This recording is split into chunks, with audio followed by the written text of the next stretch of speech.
আচ্ছা,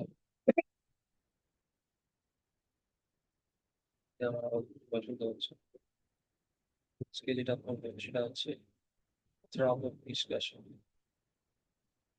আমরা দ্রাবক নিষ্কাশন, পাতন এন্ড আরো যা আছে ক্রোমাটোগ্রাফি, এটাকে তিনটা সেকশনে প্রথম সেকশনে দ্রাবক নিষ্কাশনটা করবো। সেকেন্ড আমরা করবো হচ্ছে ক্রোমাটোগ্রাফি, দেন থার্ড এর করবো হচ্ছে আনস্ট্রাকচার সেপারেশন মেথড সলভ। এটা হচ্ছে র্যান্ডমলি ভাগ করছে আর কি। ছোট ছোট তিনটা ভিডিও হবে, কিন্তু আমরা কি শিখবো জিনিসটা কি। আচ্ছা, দ্রাবক নিষ্কাশন ওয়ার্ডটার মিনিং হচ্ছে দ্রাবক দিয়ে নিষ্কাশন বা সলভেন্ট ইউজ করে নিষ্কাশন। জিনিসটা হচ্ছে solvent extraction. Solvent extraction actually এটা মানে হচ্ছে সলভেন্ট দিয়ে এক্সট্রাকশন। সলভেন্ট দিয়ে এক্সট্রাকশন করতে হবে। আচ্ছা, তো এখানে খেয়াল করো, ছবি দিছে, দুইটা ছবি দিছে। ফার্স্ট ছবিতে খেয়াল করি একটু। এখানে একটা লোক একটা হাত দিয়ে একটা ফিগার টাইপের ফ্লাক্স টাইপের কিছু চলে আসছে। এখানে একটা টেন্স সলিউশন দেখতে পাচ্ছ, এখানে একটা লাইট সলিউশন দেখতে পাচ্ছ হালকা। টেন্স সলিউশন, এটা গ্র্যাভিটির কারণে ডেন্সিটি বেশি হলে সে কি হয়, ফিজিক্সের পর আসছে। ডেন্সিটি বেশি হলে সে নিচে তলানি করে থাকবে, আর যার ডেন্সিটি কম সে উপরে থাকবে, সে থাকবে। এটা আমরা ফিজিক্সের পর আসছে, সেম কাহিনী এখানে। যেটা বেশি ডেন্স সেটা হচ্ছে নিচে পড়ে থাকবে, যেটা লাইট সেটা উপরের দিকে যাবে। এবং এই যে এখানে কিছু কট দেখতে পাচ্ছ, এগুলাকে ঘুরাইলে এই দিক দিয়ে ফোটায় ফোটায় হচ্ছে তোমার এই টেন্স সলিউশনটা নিচে নেমে যাবে। সো দ্রাবক ডিসোসিয়েশন বা সলভেন্ট এক্সট্রাকশন এমন একটা প্রসেস যেখানে হচ্ছে সলভেন্ট কে অ্যাড করে আমরা কোনো কিছু এক্সট্রাক্ট করতে পারি। একটা এক্সাম্পল দিই, ধরো হচ্ছে তোমার এই একটা জিনিস, বি আর একটা জিনিস সমান দ্রবণ গতিতে জীবনে।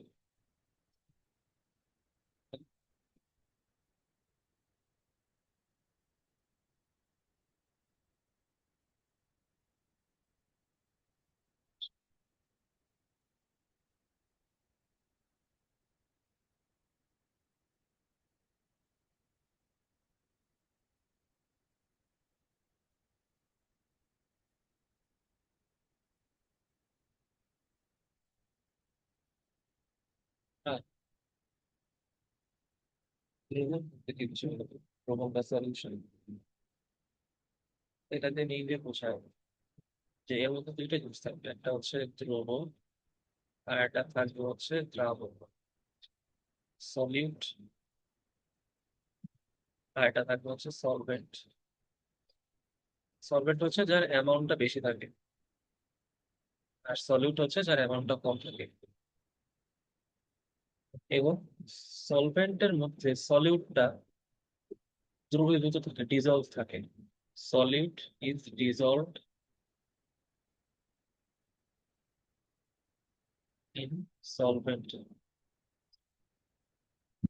দ্রবণে, দ্রাবকের মধ্যে দ্রব দ্রবীভূত অবস্থায় থাকে। Solute is dissolved in solvent. আচ্ছা, ডিজলভ থাকে, কথা হচ্ছে যে ডিজলভ হওয়ার অ্যাবিলিটিটা, এটাকে আমরা সলিবিলিটি বলতাম। সলিবিলিটি দিয়ে বুঝি কি, একটা সলভেন্টে কোন একটা সলিউট ডিজলভ হবে কি হবে না। আচ্ছা, তো ধরো কথা কথা হচ্ছে আমার এ আর বি মিলে একটা সলিউশন বানানো হয়েছে, যেখানে এ ধরো কথা কথা সলিউট, বি হচ্ছে সলভেন্ট। জাস্ট র্যান্ডম দেখি, ধরো এ হচ্ছে একটা ধরো একটা লবণ, বলার মতো এ হচ্ছে একটা লবণ, আর বি হচ্ছে একটা ধরো তরল, তরল লোহা কোনো একটা কথা বলছি। আচ্ছা, শুরুতে দ্রাবক বা শুরুতে সলভেন্ট হচ্ছে এই তরল বা লিকুইড বা এটা, তাই এটা হচ্ছে সলভেন্ট। দ্রাবক নিষ্কাশন যে যেভাবে করা হয় সেটা হচ্ছে, ধরো আমার, আরে বাজে অবস্থা,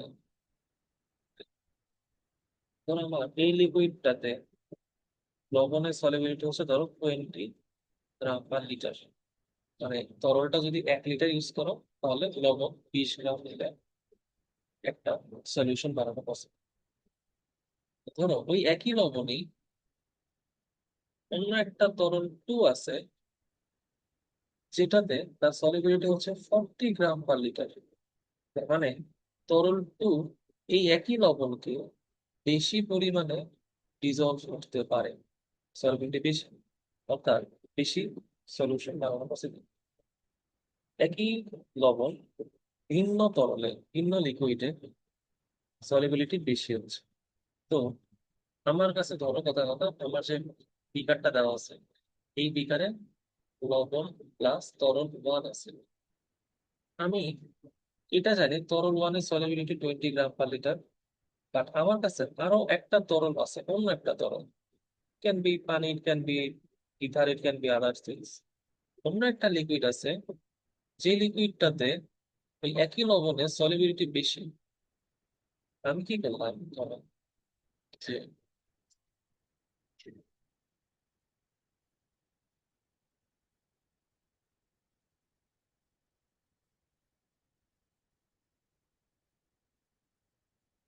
এই পাত্রে আগে থেকে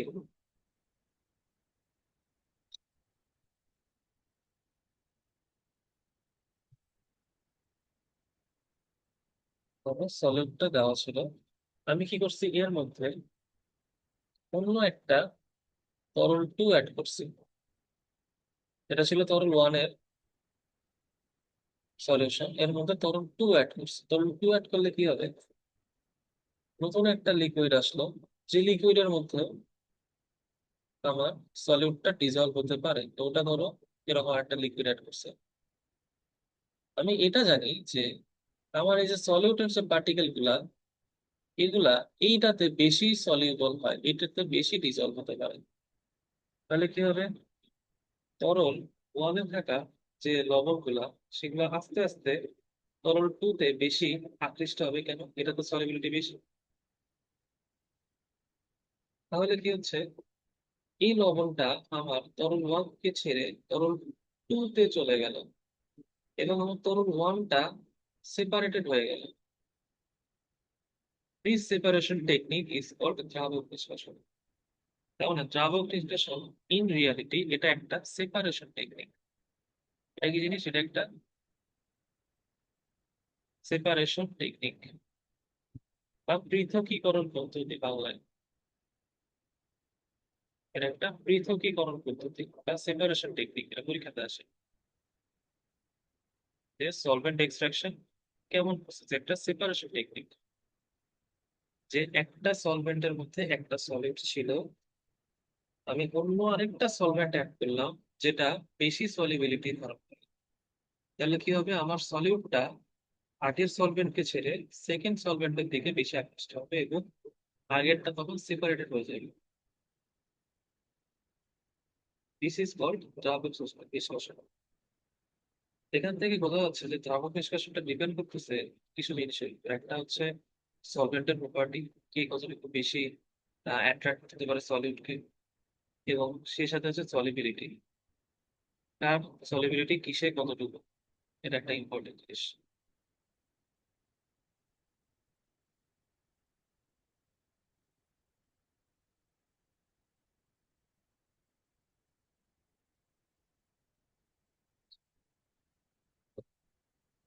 একটা সংজ্ঞাটা রেখে ফেলে, সংজ্ঞাটা খুবই ইম্পর্টেন্ট, পরীক্ষাতে আসে। বাংলায় লিখে দিলাম, কোন জৈব যৌগকে, অর্গানিক কম্পাউন্ড, জৈব যৌগকে এর জলীয় দ্রবণ, এর জলীয় দ্রবণ অথবা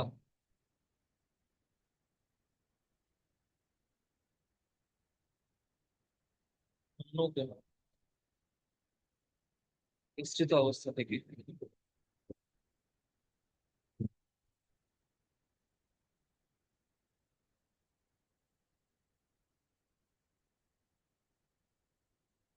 একটি উপযুক্ত দ্রাবকে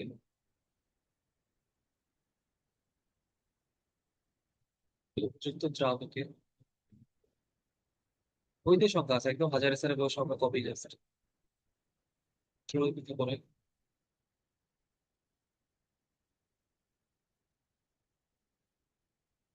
পৃথক করার পদ্ধতি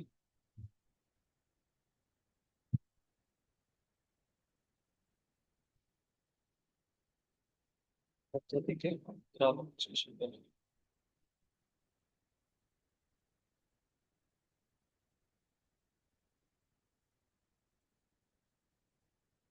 এটা কি বুঝলাম? একটা জৈব যৌগ, নর্মালি আমরা সাধারণত জৈব যৌগই হচ্ছে সেপারেট করতে চাই। একটা জৈব যৌগ থাকবে, ধরো কথা কথা জৈব যৌগ হচ্ছে একটা কালার। এটা মনে রাখো, যে কোনো কালার বা ডাই এগুলো সবই হচ্ছে জৈব যৌগ। তারপরে যে কোনো হচ্ছে তেল, এস্টার, ফোম, এগুলো হচ্ছে কি জৈব যৌগ। তো ধরো আমরা সয়াবিন তেল বের করতে হচ্ছে বা সরিষার তেল বের করতে হচ্ছে, সরিষার তেলও কিন্তু এক টাইপের জৈব যৌগ। বা ধরো আমি একটা কালার চাচ্ছি, কালার কিন্তু এক টাইপের জৈব যৌগ। অনেক ধরনের অ্যারোমেটিক কম্পাউন্ডে কালার দেওয়া হচ্ছে আর কি। বিভিন্ন ধরনের সুগন্ধি, সুগন্ধি কিন্তু জৈব যৌগের মধ্যে পড়ে। ধরো আমি এরকম একটা জৈব যৌগ বা একটা ধর সুগন্ধি গোলাপ জল, গোলাপ গোলাপ জলকে, এর জলীয় দ্রবণ মানে গোলাপ জল প্লাস পানি, জলীয় দ্রবণ মানে গোলাপ জল প্লাস পানি। যদি এটা ধরো তেলের জলীয় দ্রবণ হয় তাহলে তেল প্লাস পানি, মানে জলীয় দ্রবণ মানে হচ্ছে সামথিং প্লাস, অথবা অন্য কোনো মিশ্রিত অবস্থা। অন্য কোনো মিশ্রিত অবস্থা কেমন হতে পারে? লাইক ডিজলভস লাইক নামে একটা জিনিস পড়ছে, লাইক ডিজলভস লাইক। কেমিস্ট্রিতে খুব চলে এই ওয়ার্ডটা, লাইক ডিজলভস লাইক মানে হচ্ছে আয়নিক কম্পাউন্ড, আয়নিক কম্পাউন্ডে ডিজলভ হবে। পোলার কম্পাউন্ড, পোলার কম্পাউন্ডে ডিজলভ হবে। সব আয়নিক কম্পাউন্ডের হয়।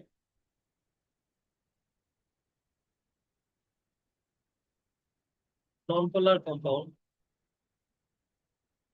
নন পোলারে ডিজলভ হবে। অর্গানিক কম্পাউন্ড,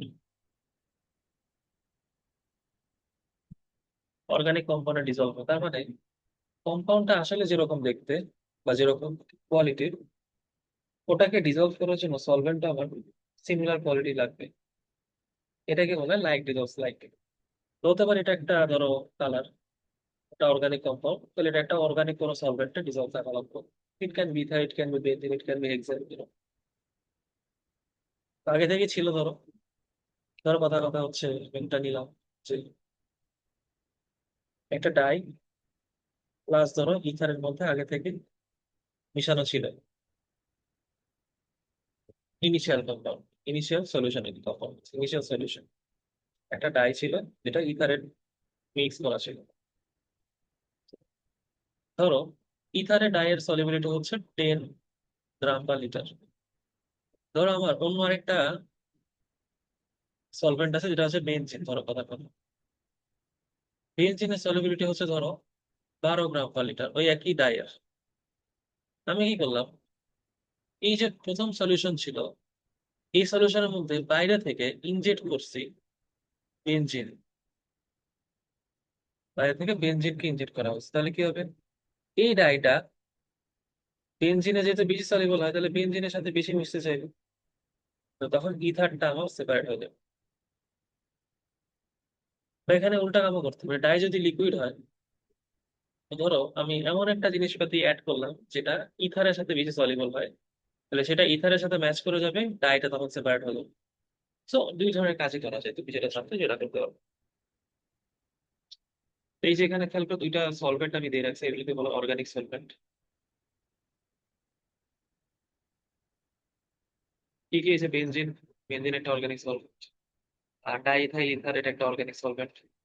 যদি কখনো দেখো যে আমরা কোশ্চেনে বা বাক্যে ইথার ইউজ করতেছি, ether means the diethyl ether, diethyl ether মানে H2CH3, এটা একটা ইথাইল গ্রুপ।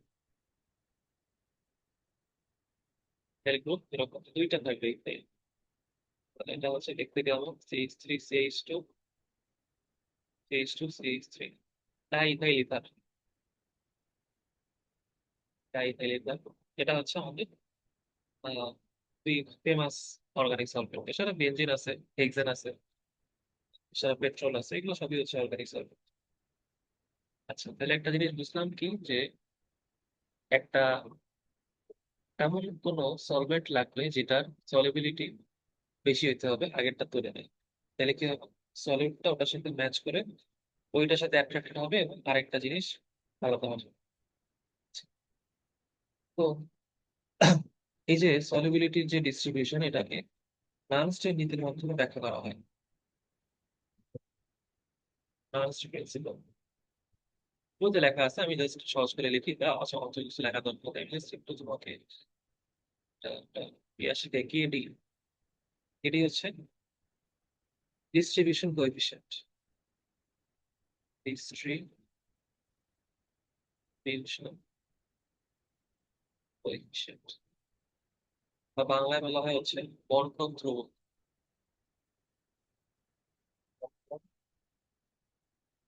ক্লাস প্রিন্সিপাল থেকে আসছে আর কি, এটা ডেফিনেশন থেকে আসছে। এটাতে কি বলছে, এটাতে কি বোঝা আসলে তাৎপর্য কি? তাৎপর্য হচ্ছে এই যে সলভেন্ট ওয়ানটা, সলভেন্ট গুলো আমি লিখছিলাম তরল ওয়ান, তরল টু, এক এক তরলে লবণের solubility different different, solubility different হলে এক এক তরলে লবণের পরিমাণ আলাদা আলাদা হবে। এই লবণের পরিমাণটা যে এক এক তরলে এক এক রকম, সেটা রেশিওটাই হচ্ছে কেডি। মানে KD means actually the ratio of concentration. এটি অ্যাকচুয়ালি কি জিনিস? দ্য রেশিও অফ কনসেন্ট্রেশন, ঘনমাত্রার অনুপাত। যেহেতু অনুপাত একই জিনিসের, তাহলে এটা কোনো ইউনিট থাকবে না, এটা কিন্তু ইউনিটলেস, একক নাই, এটা একক মাত্রা কিছু নেই, এটা জাস্ট একটা কনস্ট্যান্ট, একটা সংখ্যা। এই জিনিস মিন করে হাজারি স্যারের বই অনুযায়ী, হাজারি স্যারের বই কথা বলতেছি, হাজারি স্যারের বই অনুযায়ী কেডি মানে হচ্ছে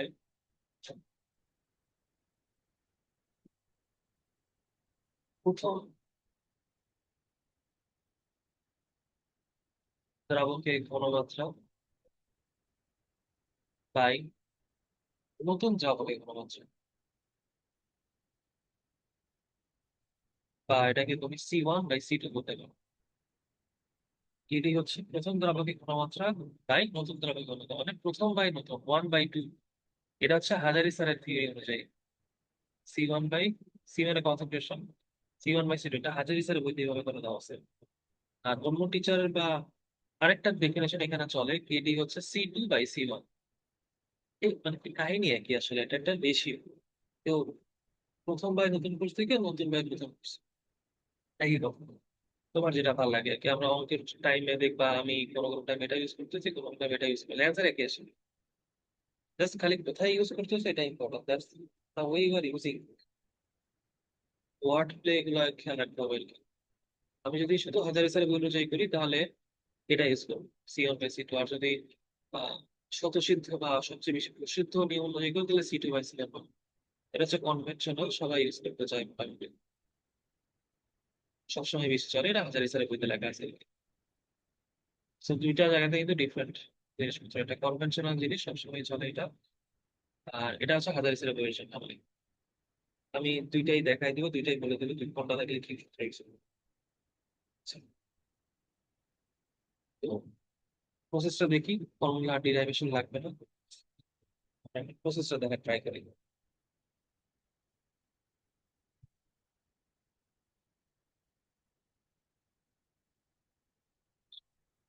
এই জিনিসটা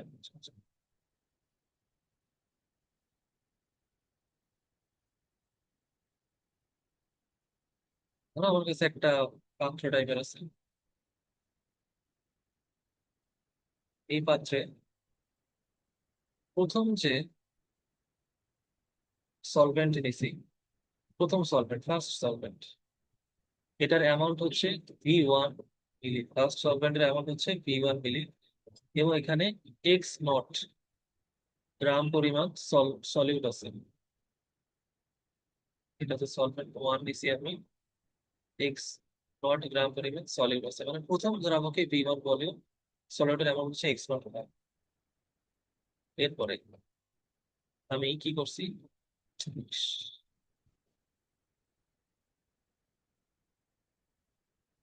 বাইরে থেকে আমি বাইরে থেকে দ্বিতীয় সলভেন্ট অ্যাড করবো, 2 ml সলভেন্ট টু অ্যাড করলাম। 2 ml সলভেন্ট টু অ্যাড করলাম, তাহলে কি হবে?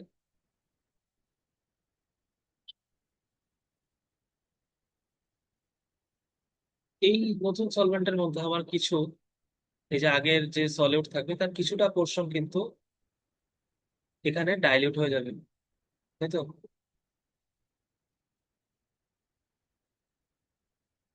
এখান থেকে কিছু সলিউট কিন্তু এখানে ডাইলিউট হয়ে যাবে।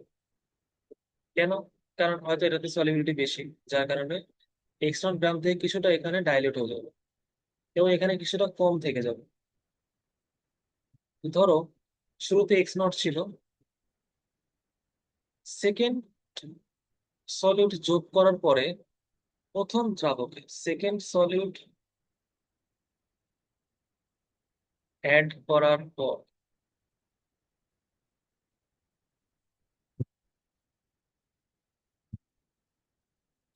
Second solvent solute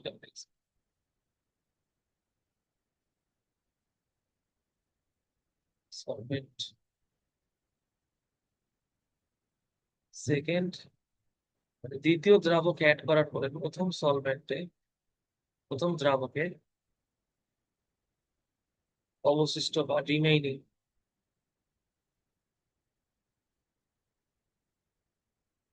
remaining solid x1 গ্রাম। প্রথম দ্রাবকে রিমেইনিং কতটুকু আছে, x1 গ্রাম। তাহলে এখানে গেল কতটুকু?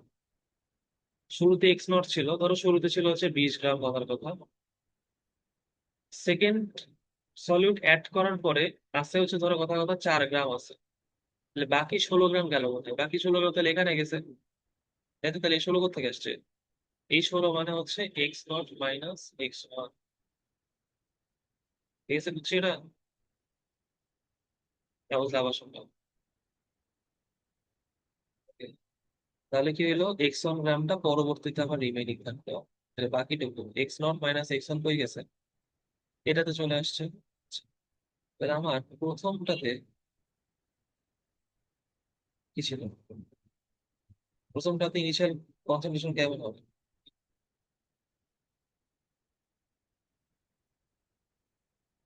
x1 আছে, আর ভলিউম কত, v1। তাহলে আমরা কি জানি, কনসেন্ট্রেশন মানে হচ্ছে গ্রাম পার ভলিউম, x1/v1। আর সি টু নতুনটাতে কতটুকু গেছে, x0 - x1/v1, তাই তো? এই সি1 আর সি টু এইটার যে রেশিও, এটাই হচ্ছে কেডি। কেডি কি জানি আমরা, কেডি কি বলতো? c1/c2, হাজার সাইকেল অনুযায়ী। ভ্যালুগুলো যদি বসায় দাও, সি1 মানে কি, x1/v1, সি টু মানে x0 - x1/v1, এখানে আর আর গুণ করে আলটিমেট যে ফর্মুলাটা আছে আমি ওটাই লিখে দিই শুধুমাত্র। আলটিমেট ফর্মুলা এটা মনে রাখতে হবে যে x1 যেটা যতটুকু রিমেইনিং আছে ফার্স্ট দ্রাবক স্টিল, এটা মিলে বের করতে চাই আমরা। এটা হচ্ছে kdv1 kdv1 plus v2 into হচ্ছে x0। অঙ্ক হিসাবে নিকাশ করে দেখবো এটাই আসে। x1 হচ্ছে kdv1 divided by kdv1 plus v2 into হচ্ছে x0।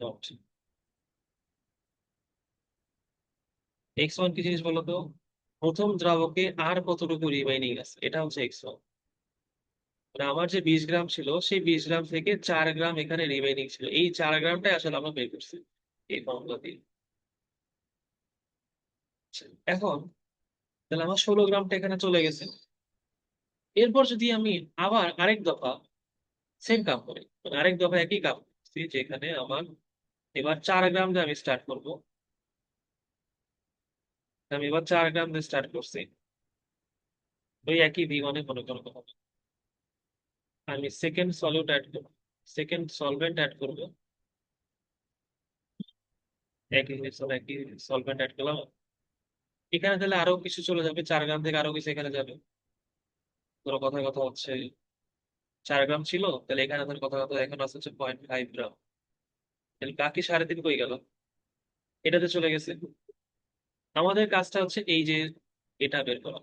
এটাকে x2 বলা যায়, আগে ছিল x1, এটাকে ইউজ করলাম আমি, x2 পাইলাম। x2 কত হবে বলো তো? x2 আসবে হচ্ছে AD V one, AD V one plus V two into X naught. কে আগেরটা, আগেরটা কত ছিল? আগে ছিল x1। আচ্ছা, x1 এর সূত্র আবার কি? এইটা না? এই যদি বসাই দাও তাহলে কি হবে? এই জিনিসটার উপর আবার স্কোয়ার আসবে। x2 লেখা যাচ্ছে হচ্ছে এক্স নট ইন্টু এই জিনিসটা স্কোয়ার হচ্ছে AD V one, AD V one plus V two মাল্টার উপর স্কোয়ার যাবে। তাহলে আমি যখন 2বার এক্সট্রাক্ট করতেছি স্কোয়ার আসতেছে, 3বার করলে এখানে কিউব আসবে, 4বার করলে পাওয়ার 4 আসবে। তার মানে আমার আরো আলটিমেট ফর্মুলা, মানে এর উপরে আলটিমেট অবস্থা নেই, একদম এর দেখা যাবে না।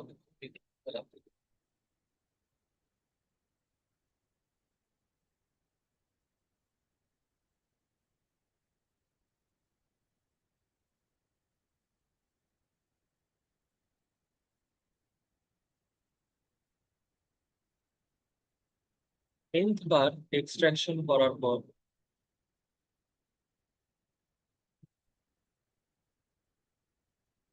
First সলভেন্টে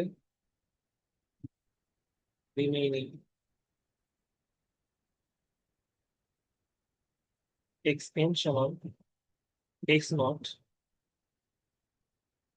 eddy V one, AD V one plus V two to the power n. এই গোল্ডেন কালারটা, এটা গোল্ডেন ফর্মুলা, ওরা সুন্দর মতো মুখস্থ রাখা লাগবে। এটা যদি একবার করো তাহলে এখানে x1 বসাবা, এখানে 1 আসবে, এখানে 2বার করলে 2, এখানে 2 বসবে, 3বার করলে 3, এখানে 3 বসবে। আচ্ছা, এখানে পরীক্ষাতে কেমন ধরনের অঙ্ক আসবে? পরীক্ষাতে অঙ্ক আছে খুব সোজা অঙ্ক। অঙ্কটা আছে ধরো আমি 100 মিলি করে 3বার এক্সট্রাকশন করলাম, তাহলে বেশি এক্সট্রাকশন করা পসিবল নাকি হচ্ছে একবারে 300 মিলি দিলে বেশি এক্সট্রাকশন করা পসিবল? এই কোশ্চেন আসে পরীক্ষাতে। এটার একটা ম্যাথ করে ফেলি। আচ্ছা, একটা কথা বলে রাখি, এক্স এন মানে কি বলতো? রিমেইনিং কতটুকু আছে। রিমেইনিং মানে কি? এটা এখনো এক্সট্রাক্ট করা পসিবল হয়নি, এক্সট্রাক্ট হইলে তো ও হচ্ছে এই সলভেন্টে চলে আসতো। যেহেতু এক্সট্রাক্ট করা যায়নি, তার মানে কই আছে? এখন ফার্স্ট সলভেন্টেই লুকায়িত অবস্থায় আছে। তো এটা যত কম হবে তত ভালো, এক্স এন যত কম হবে তত ভালো। এক্স এন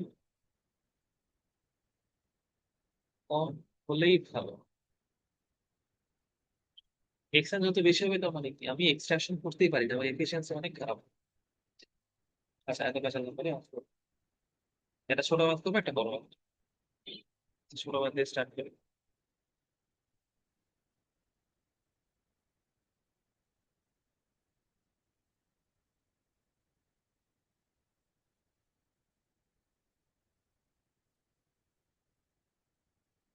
প্রথম একটা হচ্ছে বাংলাতে লিখলাম CCl4 এবং পানিতে আয়োডিনের বন্টন গুণাঙ্ক, বন্টন গুণাঙ্ক 80,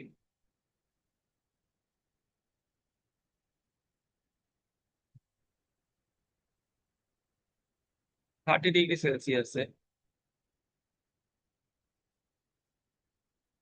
0.35 গ্রাম আয়োডিন দিয়ে পানিতে দ্রবণ বানানো যায়। এখানে সম্পৃক্ত দ্রবণের কথা বলা হচ্ছে, তবে CCl4 এ সলিবিলিটি, মানে CCl4 এ দ্রবণে কতটুকু অ্যাড হবে আর কি, এটা হচ্ছে কোশ্চেন। সলিবিলিটি কোশ্চেনে কি বলছে, সিসিএল এবং পানিতে আয়োডিনের বন্টন সংখ্যা আসে। প্রথমে কি সিসিএল4, পরে কি আছে পানি, বন্টন গুণাঙ্ক হচ্ছে 80। তাহলে লিখি, সলভ করি। তাহলে আমাদের প্রথমে হচ্ছে সিসিএল4, এটা হচ্ছে তাহলে কেডি সূত্র কি ছিল, কেডি বলতে কি ছিল, কেডি কি ছিল, কেডি ছিল হচ্ছে আমাদের প্রথম দ্রাবক বাই নতুন দ্রাবক। প্রথম দ্রাবক কি সিসিএল4, সিসিএল4 এর দ্রাব্যতা C1 বাই পানি, প্রথম দ্রাবক, পানিতে দ্রাব্যতা C2। এটাই হচ্ছে কি আমাদের কেডি, তাই তো? এই প্রথমটুকু বের করতে বলছে, সিসিএল4 এর দ্রাব্যতাটা বের করতে বলছে। এই দ্রাব্যতা C1 সমান কেডি কত, 80। পানিতে দ্রাব্যতা কত দেওয়া আছে,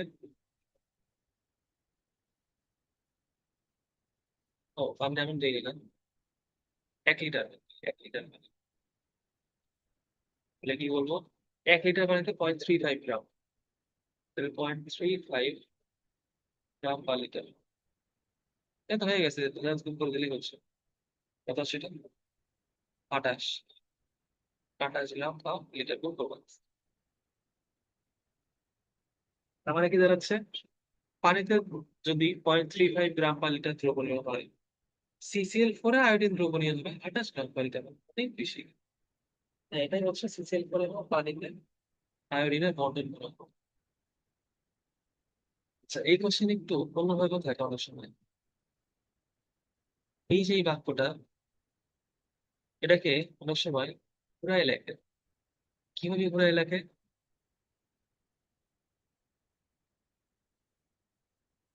পানির অনুকূলে, মানে in favour of water, in favour of water, পানির অনুকূলে সিসিএল4 এর, sorry,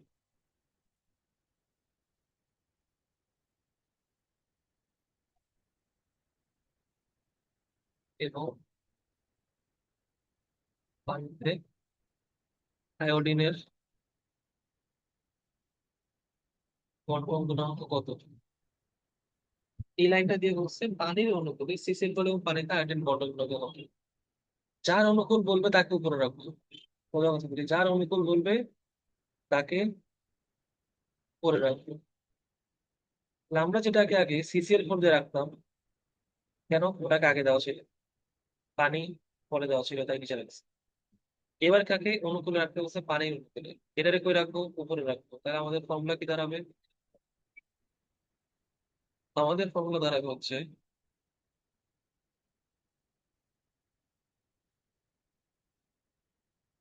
এডি সমান সমান কি ছিল জানো, সিসিএল4 এর দ্রাব্যতা বাই পানির দ্রাব্যতা। বাট আমাদের কোশ্চেনে কি বলছে, এটা ছিল 80।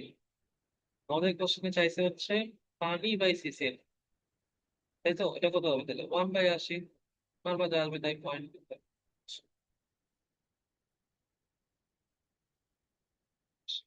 0.0125। এটা হচ্ছে answer। পানির অনুকূলে যদি অঙ্ক করতে চায় তাহলে কেডি এটা বসাইতে হবে, দিস ইজ ইউর কেডি। পানির অনুকূলে বসাইতে হলে 0.0125 এটা বসাইতে হবে, এমন করে। পানির অনুকূলে বললেন তখন এটা বসাবো। আর কিছু যদি না বলে তাহলে সরাসরি আমরা 80 ধরে অঙ্ক করবো। হাজারি স্যার বইতে দেওয়া আছে, এটা আমার জাস্ট আমি এক্সট্রা পার্ট টুকু, যে পার্ট টুকু এটা আমি এক্সট্রা দিলাম, বলে নিও একটু।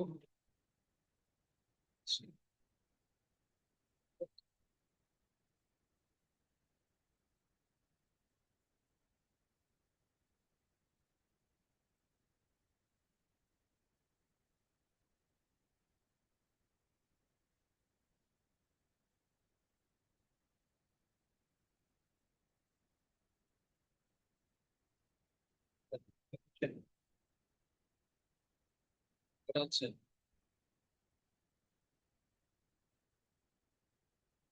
1 লিটার জলীয় দ্রবণে, 1 লিটার অ্যাকোয়াস সলিউশনে, হাজারি স্যার বইতে আছে আমার কিছু, 1 লিটার সলিউশনে 1 গ্রাম আয়োডিন আছে। 1 গ্রাম আয়োডিন আছে। ভালো কথা, পার্সেন্ট ভালো কিন্তু করছে। 1 নম্বর কোশ্চেন করছে, ওই দ্রবকে ওই দ্রবকে 50 মিলি CCl4 অ্যাড করে কার্বন টেট্রাক্লোরাইড CCl4 সহ ঝাঁকালে, মানে অ্যাড করে রিয়েকশন করাইলে দ্রবণে কতটুকু আয়োডিন থাকবে?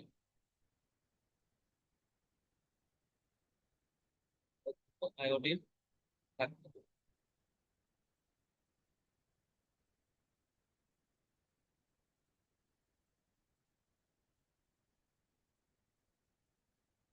2 নম্বর কোশ্চেন বলছে যে 50 মিলি একবারে না দিয়ে 5 বার দিলে কি হবে? 50 মিলি একবারে না দিয়ে 5 বার মারলে কেমন কি হবে?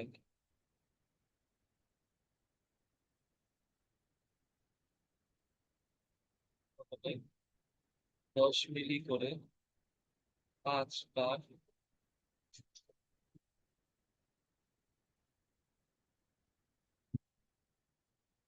CCl4 সহ ঝাঁকালে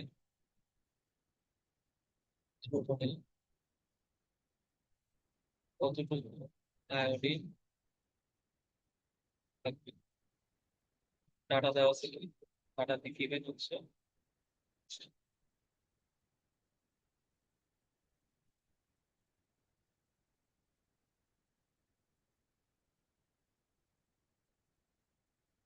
CCl4 এবং পানির আয়োডিনের পার্থক্য আসে।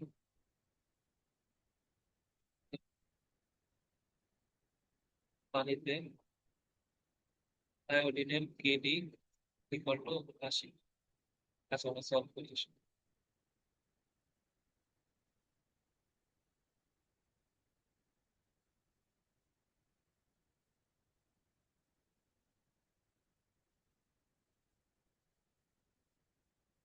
প্রথমে কই ছিল বলো তো? প্রথমে কিছু ছিল অ্যাকোয়াস সলিউশন, ভালো করে খেয়াল করি। ইনিশিয়াল সলিউশন ছিল কি? অ্যাকোয়াস। আমার যদি কেডি, আমি অঙ্কের মধ্যে কেডি বসাইতে চাই, তাহলে আমার কেডি কি লাগতো? ইনিশিয়ালে কোন দ্রাবক ছিল, পরে কোন দ্রাবক হয়েছিল, তো আমার শুরুতে দ্রাবক বাই, শর্ট করে লিখতেছি, হ্যাঁ এই লাইন ভালো করে লিখি।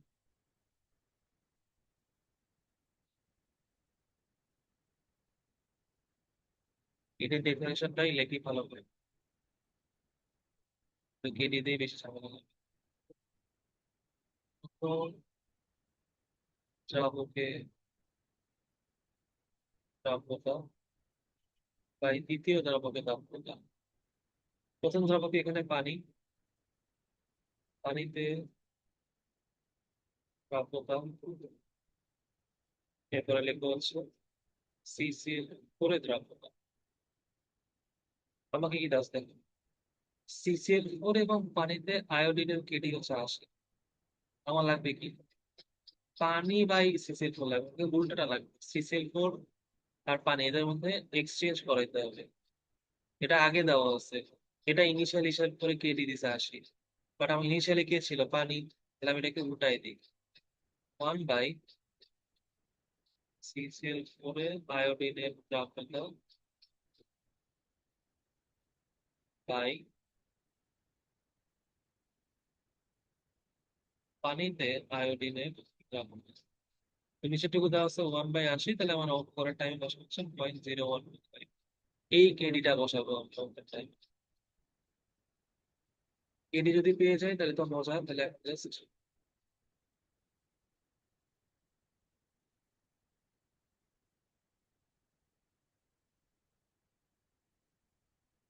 এইগুলো তো অঙ্ক সোজা, আমাদের ভালো অংশ।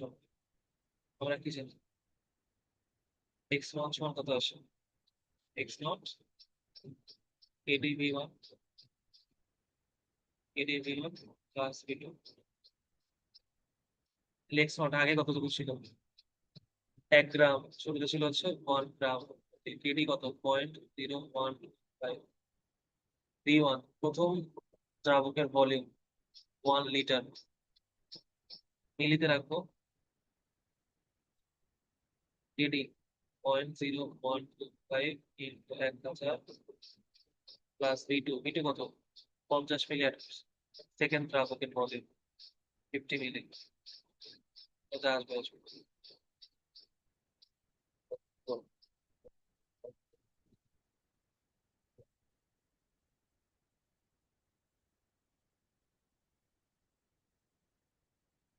0.2, তার মানে রিমেইনিং কত? 0.2 গ্রাম।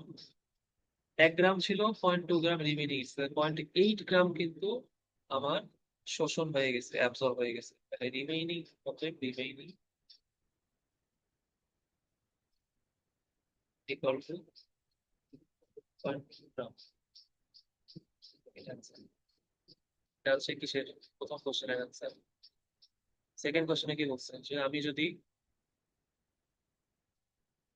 একবারে 50 মিলি না দিয়ে 10 মিলি করে 5 বার করি, n টাইমস করলে কি আছে ফর্মুলা? জাস্ট করে পাওয়ার n চলে যায়, তাই তো? এটি তো একই দিতে চেয়েছি, তাই আমি জাস্ট করছি এক্স 5 বার করতে হবে যেহেতু, তাহলে x not ADP 1, ADP 1 plus B2 power n কত? 5। তাহলে x 5, রিমেইনিং কতটুকু আছে? x1 ছিল 1 গ্রাম, এডি 0.015, বি1 ছিল কত? 1000।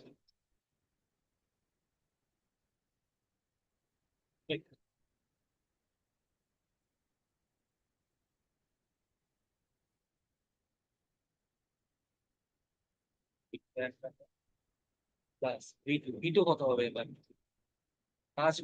সেকেন্ড দ্রাবক কতটুকু অ্যাড করছে খেয়াল করতে হবে।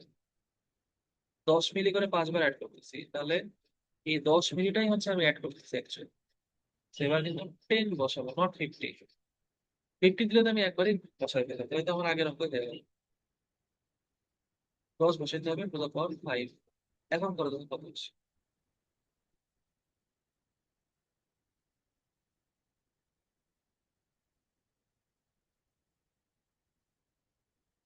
0.053 গ্রাম।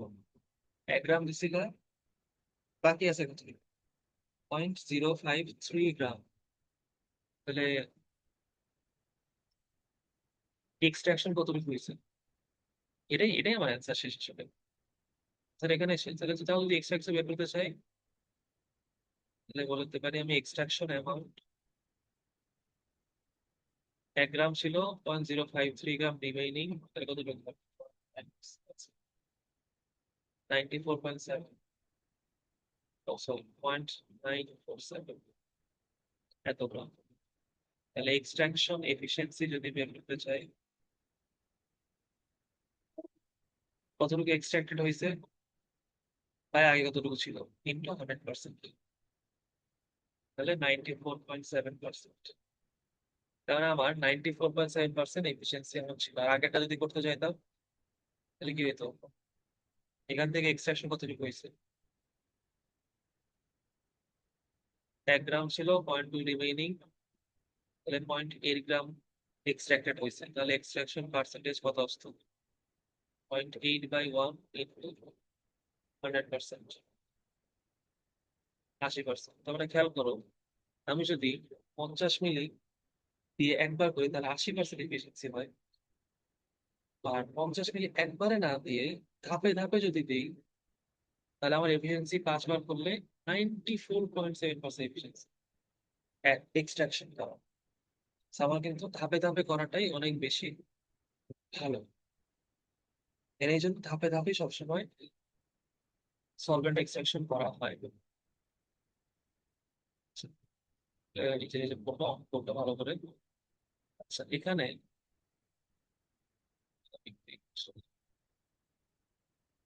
সলভেন্ট এক্সট্রাকশনে কিছু টাইপ আছে। টাইপ বলতে কি, এইটা যেটা, আচ্ছা আমি দুইটা প্রসেসিং দেখাই ভালো ভালো করে না, just একটু দিলে হবে। দুইটা ওয়েতে সলভেন্ট এক্সট্রাকশন করা হয়, একটা হচ্ছে অ্যাকুয়াস সলিউশন থেকে। এই প্রথমটা যেটা, this one is from aqueous solution থেকে করার জন্য করা হয়। আর সেকেন্ডটা হচ্ছে সলিড থেকে এক্সট্রাকশন করার জন্য করা হয়। সলিড থেকে এক্সট্রাকশন,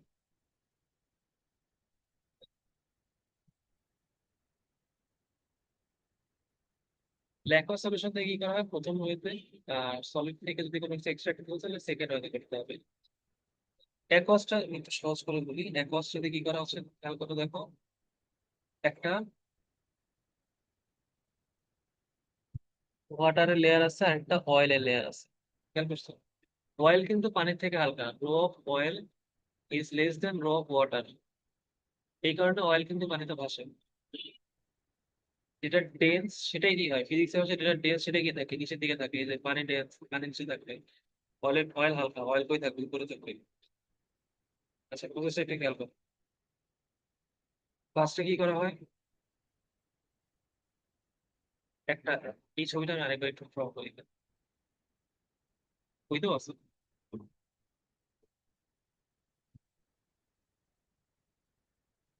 এরকম একটা বিকার নেওয়া হয়। বিকারে কি থাকে, একটা অর্গানিক কম্পাউন্ড প্লাস পানির একটা মিক্সচার থাকে। এটাকে ফার্স্টে এখানে অ্যাড করা হয়। এরকম থাকলো, অর্গানিক কম্পাউন্ড প্লাস পানি এখানে অ্যাড করা হয়েছে। এরপরে কি করা হয়, সলভেন্ট এক্সট্রাকশনের জন্য কি করতে হয়, আমরা করছি কি একটা অন্য সলভেন্ট অ্যাড করতে হয়, তরল টু বা লিকুইড টু। ধরো ইথার অ্যাড করলাম, ইথার অ্যাড করা হয়েছে। আমরা কি জানি, অর্গানিক কম্পাউন্ড পানিতে বেশি যাবে নাকি অর্গানিক ইথারে বেশি যাবে?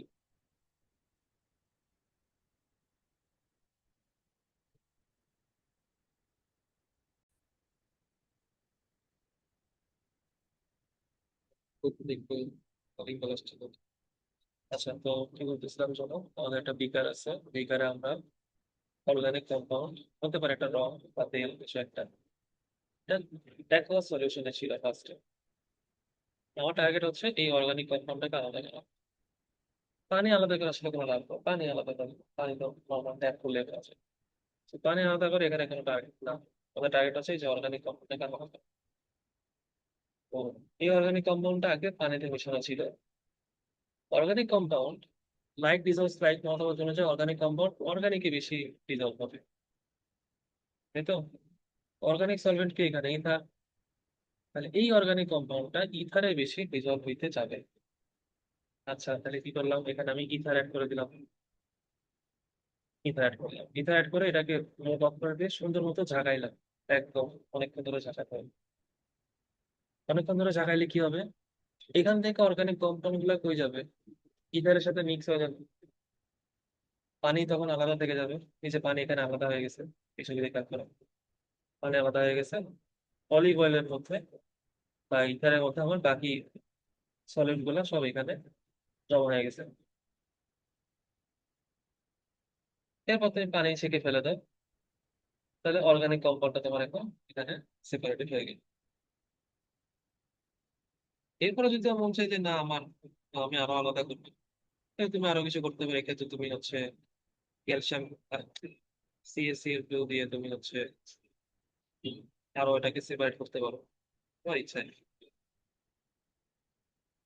তো এটা হচ্ছে একটা অ্যাকোয়াস সলিউশন থেকে কিভাবে একটা অর্গানিক কম্পাউন্ডকে আলাদা করতে পারো, বইতে সুন্দর করে দেখে দেওয়া আছে। আর এটা আরেকটা হচ্ছে সক্সলেট, এটা একটু জটিল তুলনামূলক। ঠিক আছে? So, আমার কোনো সলিড জিনিসপত্র থাকবে, হতে পারে হচ্ছে কোনো, ধরো কেমনে বলি, কোনো একটা বীজ, ধরো